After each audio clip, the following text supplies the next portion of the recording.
ẹ má gbàgbé wípé kì í ṣe ẹ̀sùn wípé ọba Olúwo tilẹ̀ Ìwó kó eegun òkú àwọn ọba tó ti gbéṣẹ̀ kúrò ní ojú orórì wọn nìkan ni wọ́n fi kan ọba Olúwo o. Lára ẹ̀sùn tí a gbọ́ wípé wọ́n fi kan ọba Olúwo ni pé Olúwo ń béèrè fún mílíọ̀nù 5 lórí oyè tó tọ́ sí ìdílé àwọn tí ń jẹ ọba tí wọ́n máa ń jẹ nínú ààfin Olúwo. Bákan náà ni wípé a gbọ́ wípé wọ́n tún fi ẹ̀sùn kan ọba Olúwo pé Olúwo fẹ́ yí orúkọ Olúwo tó ti pẹ́ padà sí Aláàfin o.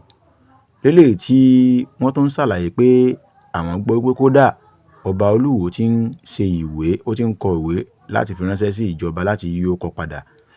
Èyí ni ohun tí àwọn ìdílé tí ó ń jọba yẹn sọ lórí ọ̀rọ̀ náà tí wọ́n sì fọ́n mú, tí wọ́n sì ṣàlàyé lẹ́kùnrẹ́rẹ́ pé irọ́ ni o. Ẹ gbọ́ ohun tí wọ́n ṣàlàyé o. Owó Mágàjí ọmọọba ní ilẹ̀ Ìwó tí a ń ṣe ìpàdé ní ààfin ní oṣooṣù.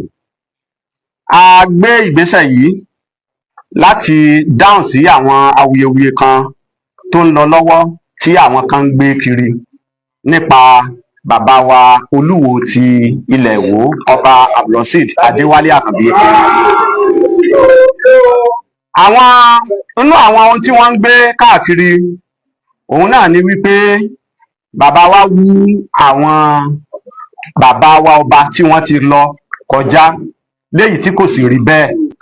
Nígbà tí bàbá wa Olúwo yìí jẹ, tí wọ́n dé orí àpèrè tí Ọlọ́run yàn wọ́n sí yìí, wọ́n rí wípé ipò tí ibojì tí àwọn bàbá wa àná àti tìjẹta kan tí wọ́n ti lọ tí wọ́n sùn sí, wọ́n rí pé kò ṣeé fi hàn, kò sì bójú mu. Wọ́n wá gbé ìgbésẹ̀ láti tún ṣe.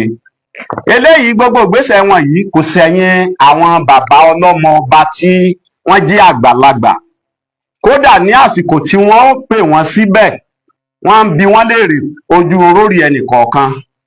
Èyí tí ó wà lẹ́gbẹ̀ẹ́ ààfin níbí, abẹ́ ilé tí wọ́n ní pọ̀ sí, ilé náà ti ń wó, gbogbo páànù orí ẹ̀ ti ń jò, wọ́n ti ń lọ sí ẹ̀gbin síbẹ̀, wọ́n ti ń da ìdọ̀tí síbẹ̀.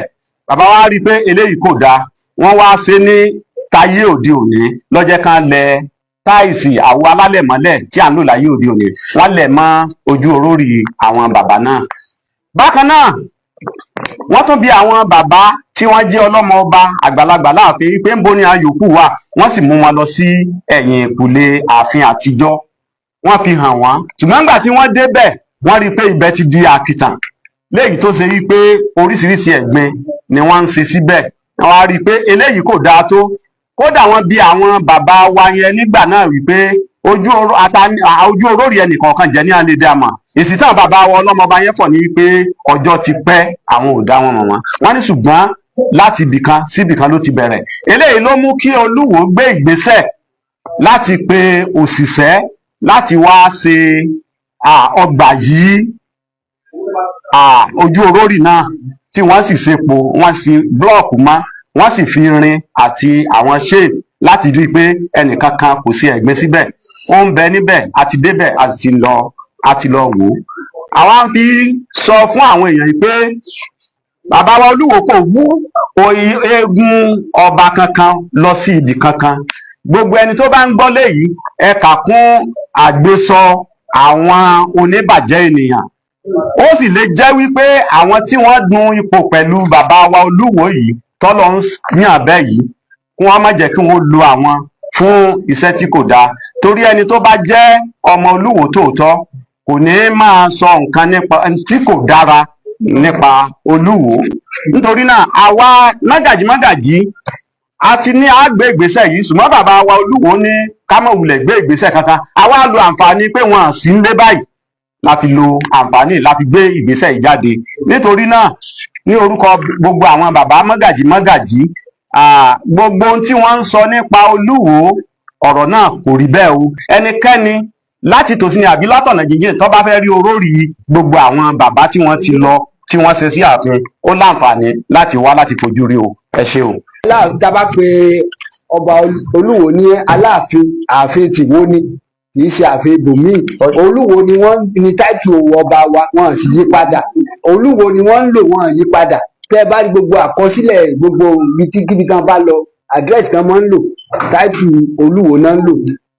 Bàbá wa yín tẹ̀ ń bá a sọ fún gbogbo ilé ni pé kì í ṣe pé wọ́n yí orúkọ gẹ́gẹ́ bá a ṣe gbọ́ táwọn kan sọ pé wọ́n sọ pé Olúwo ti pa Olúwo dá sí Aláàfin pé kò rí bẹ́ẹ̀. kò rí bẹ́ẹ̀ kò sí tó jọ. orúkọ mi ni Kìíní Àdìsá ọmọ mọ́tò ọmọ ọba aláwùsá.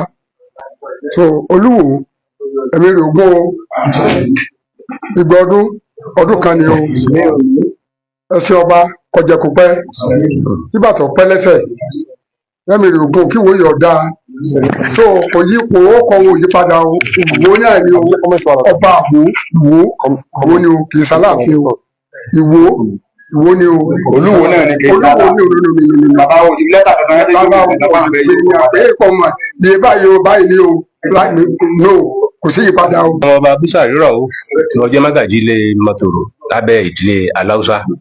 gbogbo ọ̀rọ̀ tí wọ́n sọ nípa bàbá mi Olúwo tilẹ̀ wo ti òní irọ́ pátápátá gbáà ni rumors ni o. ẹni tó ní orí ìgbóná ọ̀dà ńlọrọ̀ wọn kọ́gá kó gun àkàbà kọ́ lọ tún ṣe ẹni tá a sì tó ńlá gàn ńlọrọ̀ Olúwo irọ́ pátápátá ni wọ́n ń pa. èmi ní ọmọọba Alhaji Buniamin Adébáyọ̀ Àkànbí mágàjí Màláyé olórí gbogbo ìmáàmù Rátìbù fún ilẹ̀ Ìwó. bàbá Olúwo Ọlọ́run jẹ́ kẹ́mi wọn ogun kí wọ́n pẹ́ nínú ọlá. bàbá wa ohun tí wọ́n fi yé wa ni pé àwọn là wà ní ààfin, àwọn ni ẹni tí ó ní ààfin, Aláàfin ìlú Ìwó tí wọ́n ní Ìwó tí wọ́n sì ní ààfin. tí ẹnì kọ̀ọ̀kan wa bá dìde nísìnyí àáfà ń lọ sí ààfin tá la ń lọ ààfin Olúwo ni. so àsìgbé ni ó ń bẹ lórí ilé yìí. Olúwo ni ọba Olúwo kò yí padà, táìtù wọn ò yí padà. ẹlẹ́ẹ̀kejì, bàbá ò béèrè owó oyè lọ́wọ́ ọba kankan, kò sí tí a fẹ́ fi owó ṣe lọ́wọ́ ẹnì kankan, wọn ò béèrè owó. bàbá mi kẹ́ tó mọ lẹ́dá kan a gbọ́ pé mílíọ̀nù 5 àbámbé lọ́wọ́ olóyè kọ̀ọ̀kẹ́ dá. a sọ pé ẹni tá a lè fi joyè la ẹni tá a wo àti máa ṣe bọ rẹ̀ kí nípa tó kó bó ló ṣe yanjú sí. ìdàgbàsókè wo ló mú bá ìlú Ìwó? àwọn yẹn ni wọ́n tọ́ là ń lè fún ní oyè ọlọ́mọ ọba. àwọn ò béèrè owó lọ́wọ́ ẹnì kan. ọ̀rọ̀ yẹn jẹ jáde ní nǹkan bíi ijọ́ 5 sẹ́yìn tí wọ́n ń fi rinlẹ̀ pé àwọn ò béèrè owó lọ́wọ́ ẹnì kan, àwọn ò sì lówó gbà. ṣùgbọ́n ẹnikẹ́ni tí ó bá joyè ọmọ ọba ó gbọ́dọ̀ jẹ́ tó kún ojú wọn tó yẹ láti jẹ oyè nípa àti máa ṣe bọ rẹ̀. so kọ́lọ́ jẹ́ kẹ́mi bàbá wógùn. gbogbo àwọn tí wọ́n ń wá ìjẹ lọ́dọ̀ àwọn ọba kan àbí torí ipò tí wọ́n lé tí ọwọ́ wọn ò bá, òun ni wọ́n ń ṣèbàjẹ́ káàkiri. èmi wọn bàsìkò rọ̀ wọ́n kọjọ́ tó lọ, kò yẹ kí a máa bá ọba dìtẹ̀, kí wọ́n lọ ronú láti pàwàdà, kí wọ́n padà sínú ààfin. bàbá ò lé ẹnìkan kan àbẹ́ni tó bá tẹ̀sán ìlọ́kàn rẹ̀ kó wọ́n wá sí inú ààfin. bàbá ò lé èèyàn o. ẹ jẹ́ ká dákẹ́ àti máa ṣèbàjẹ́, Ọlọ́run yóò tún gbogbo wa ṣe. Abdulfatai ọmọọba láti Adógún Odò àtọba tẹ́lẹ̀. mo kí gbogbo ọmọọba pátá, mo kí bàbá wa Olúwo of Ìwó land. àwọn tí wọ́n tán fi apá jánu kò sí nǹkan kan míì tí wọ́n ń wá kọjá pé orí àpèrè yìí, ṣùgbọ́n Ọlọ́run ní máa ń gbéyàn sórí àpèrè. kò síbi nínú pé kéèyàn bíi 3 kan mọ̀ jù, ṣùgbọ́n tẹ́nìyẹn bá ti débẹ̀ ẹ jẹ́ ká gbà pé òun lọ́lọ́run yàn síbẹ̀. ẹ wo bí ọdún 10 sẹ́yìn bóòlù àfihàn yìí ṣe rí tẹ́lẹ̀, kò sẹ́ni tí ò lè ní káàkiri gbogbo owó gan bóòlù ṣe rí. ẹ wá wo development tó ń wọ̀ wó láti pàṣẹ bàbá wa láti gbà tí bàbá wa ti débẹ̀. ó tó káwọn ẹni yìí kàn ṣe ẹ̀sìn ní agbájá. ó yẹ kán ṣe làákàyè kí ó jẹ́ pé kán wò pé ipa ribibi tí bàbá ń ṣe ó yẹ kí gbogbo wa ká fún wọn ní sọ́pọ́ọ̀tì ni. èmi wá rọ̀ wọ́n o, ẹni tọ́lọ́run bá ti gbé ipò fún àfi ká gbà fún o, kán gbà fọlọ́. ẹ jẹ́ ká fọwọ́sowọ́pọ̀ kí ìdàgbàsókè kó lè wà ní ìlú Ìwó yìí.